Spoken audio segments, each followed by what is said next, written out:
জয় গৌর, জয় নিতাই।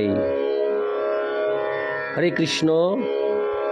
আজ আমি পাঠ করব শ্রী চৈতন্য চরিতামৃতের আদি লীলার গুরবাদী বন্দন মঙ্গলাচরণের প্রথম পরিচ্ছদ, শ্লোক 92 থেকে 102।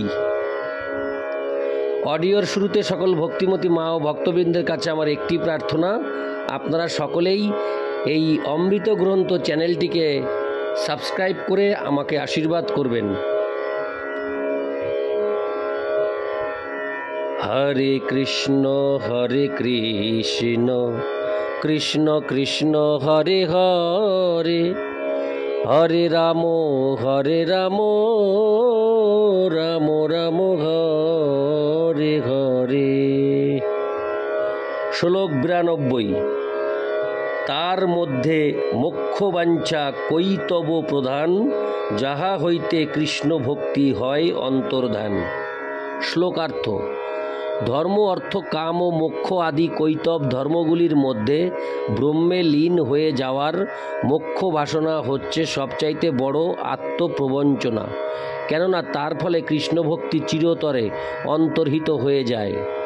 তাৎপর্য: নিরাকার ব্রহ্মে লীন হয়ে যাওয়ার বাসনা হচ্ছে সবচাইতে সূক্ষ্ম ধরনের নাস্তিকতা। মোক্ষবাঞ্ছার আবরণে আচ্ছাদিত এই ধরনের নাস্তিকতাকে যখনই প্রশ্রয় দেওয়া হয়, তখনই ভগবত ভক্তির মার্গে অগ্রসর হওয়ার যোগ্যতা সম্পূর্ণরূপে নষ্ট হয়ে যায়। ইতি শ্লোক 92। শ্লোক 93। প্রো শব্দেন মোক্ষাভিসন্ধিরপি নিরস্ত ইতি।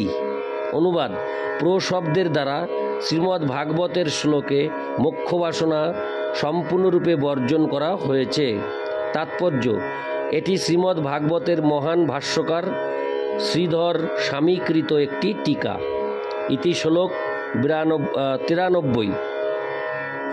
শ্লোক 94। কৃষ্ণ ভক্তির বাধক যত শুভাশুভ কর্ম, সেহ এক জীবের অজ্ঞানতম ধর্ম। শ্লোকার্থ: কৃষ্ণ ভক্তির প্রতিবন্ধক যে সমস্ত কর্ম, তা শুভই হোক বা অশুভই হোক, সেই সমস্ত জীবের তমগুণজাত অজ্ঞানতা ছাড়া আর কিছু নয়।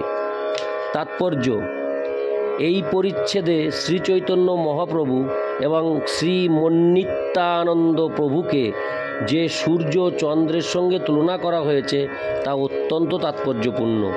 জীব হচ্ছে চিৎ স্ফুলিঙ্গ এবং কৃষ্ণ ভাবনায় যুক্ত হয়ে ভগবানের সেবা করাই হচ্ছে তার স্বরূপগত ধর্ম। তথাকথিত পুণ্য কর্ম ও নানা রকমের সংস্কার, পুণ্য অথবা পাপ কর্ম, এমনকি জড়বন্ধন থেকে মুক্ত হওয়ার বাসনা, এই সব কিছুই চিৎ স্ফুলিঙ্গের আবরণ বলে বিবেচনা করা হয়। জীবকে অবশ্যই এই সমস্ত অনাবশ্যক আবরণ থেকে মুক্ত হতে হবে এবং পূর্ণরূপে ভগবানের সেবায় যুক্ত হতে হবে। শ্রী চৈতন্য মহাপ্রভু ও শ্রী মন্নিত্যানন্দ প্রভুর আবির্ভাবের উদ্দেশ্য হচ্ছে আত্মার এই অজ্ঞানতার অন্ধকার দূর করা। তাদের আবির্ভাবের পূর্বে এই সমস্ত অনাবশ্যক কার্যকলাপ জীবের কৃষ্ণ ভাবনামৃতকে আচ্ছাদিত করে রেখেছিল, কিন্তু এই দুই ভাইয়ের আবির্ভাবের পর থেকে মানুষের হৃদয় ক্রমশ নির্মল হচ্ছে এবং তারা পুনরায় তাদের কৃষ্ণ ভাবনাময় স্বরূপে অধিষ্ঠিত হচ্ছে। ইতি শ্লোক 94। শ্লোক 95। যাহার প্রসাদে এই তম হয় নাশ, তমনাশ করে তত্ত্বেরও প্রকাশ। শ্লোকার্থ: শ্রী চৈতন্য মহাপ্রভু ও শ্রী মন্নিত্যানন্দ প্রভুর কৃপার প্রভাবে এই অজ্ঞানতার অন্ধকার দূর হয় এবং সত্যের প্রকাশ হয়। ইতি শ্লোক 95। শ্লোক 96। তত্ত্ববস্তু কৃষ্ণ, কৃষ্ণ ভক্তি প্রেমরূপ, নাম সংকীর্তন সব আনন্দ স্বরূপ। শ্লোকার্থ: পরম তত্ত্ববস্তু হচ্ছেন শ্রীকৃষ্ণ এবং সেই শ্রীকৃষ্ণের প্রতি বিশুদ্ধ প্রেমজনিত ভক্তি লাভ হয় তার দিব্য নাম সংকীর্তন করার মাধ্যমে। আর এই নাম সংকীর্তন হচ্ছে সমস্ত আনন্দের মধ্যে শ্রেষ্ঠ আনন্দ। ইতি শ্লোক 96। শ্লোক 97। সূর্য চন্দ্র বাহিরের তম সে বিনাশে, বহির্বস্তু ঘট পট আদি সে প্রকাশে। শ্লোকার্থ: সূর্য চন্দ্র জড়জগতের অন্ধকার বিনাশ করে ঘট পট আদি সমস্ত বহির্বস্তু প্রকাশ করে। ইতি শ্লোক 97। শ্লোক 98। দুই ভাই হৃদয়ের খালি অন্ধকার, দুই ভাগবত সঙ্গে করান সাক্ষাৎকার। শ্লোকার্থ: এই দুই ভাই শ্রী চৈতন্য মহাপ্রভু ও শ্রী মন্নিত্যানন্দ প্রভু হৃদয়ের অন্ধকার দূরীভূত করেন এবং এইভাবেই তারা দুই ভাগবতের, শাস্ত্র ভাগবত ও ভক্ত ভাগবত সঙ্গে জীবের সাক্ষাৎ করান। শ্লোক 99। ইতি শ্লোক 98। শ্লোক 99। এক ভাগবত বড় ভাগবত শাস্ত্র, আর এক ভগবত ভক্ত ভক্তি রস পাত্র। শ্লোকার্থ: এক ভাগবত হচ্ছেন মহান শাস্ত্র শ্রীমদ্ ভাগবত এবং অন্যজন হচ্ছেন ভক্তি রসে মগ্ন ভগবানের শুদ্ধ ভক্ত। ইতি শ্লোক 99। শ্লোক 100। দুই ভাগবত দ্বারা দিয়া ভক্তি রস, তাহার হৃদয়ে তার প্রেমে হয় বশ। শ্লোকার্থ: এই দুই ভাগবতের দ্বারা ভগবান জীবের হৃদয়ে ভক্তিরস দান করেন এবং এইভাবেই ভক্তের হৃদয়ে বিরাজমান ভগবান তার প্রেমের বশীভূত হন। ইতি শ্লোক 100। শ্লোক 101। এক অদ্ভুত সমকালে দোহার প্রকাশ, আর অদ্ভুত চিত্ত গুহার তম করে নাশ। শ্লোকার্থ: এই দুই ভাই একই সময় প্রকাশিত হন, তা পরম আশ্চর্যজনক এবং তারা যে হৃদয়ের গভীরতম প্রদেশের অজ্ঞান অন্ধকার দূর করে তত্ত্বজ্ঞানের আলোকে হৃদয়কে উদ্ভাসিত করেন, তাও অত্যন্ত আশ্চর্যজনক। ইতি শ্লোক 101। শ্লোক 102। এই চন্দ্র সূর্য দুই পরম সদয়, জগতের ভাগ্যে গৌড়ে করিলা উদয়। শ্লোকার্থ: এই দুই সূর্য চন্দ্র জগতের মানুষের প্রতি অত্যন্ত সদয়, সকলের মঙ্গলের জন্য তারা গৌড় দেশের পূর্ব দিগন্তে উদিত হয়েছেন।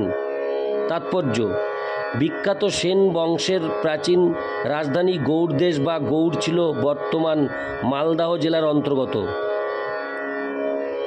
পরবর্তীকালে এই রাজধানী স্থানান্তরিত করা হয় গঙ্গার তটে নবদ্বীপের কেন্দ্রীয় দ্বীপ মায়াপুরে, যা সেই সময় গৌড়পুর নামে পরিচিত ছিল।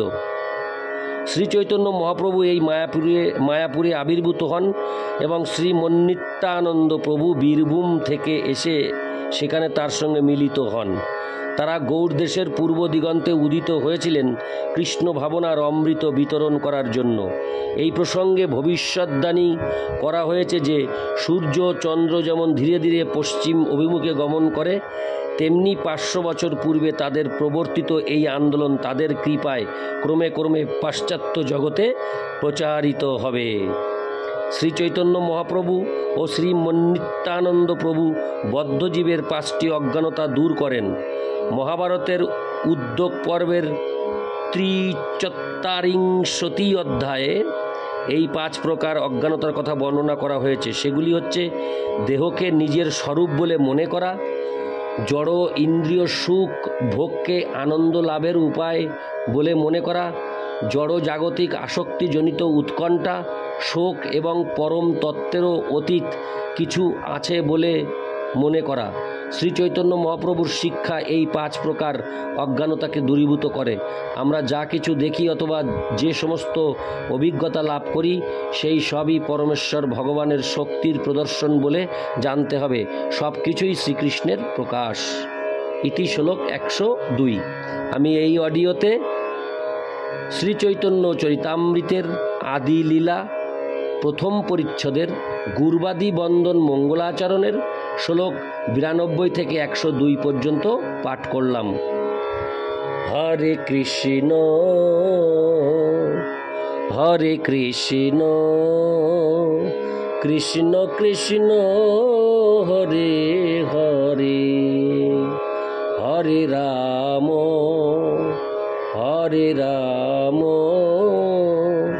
রাম রাম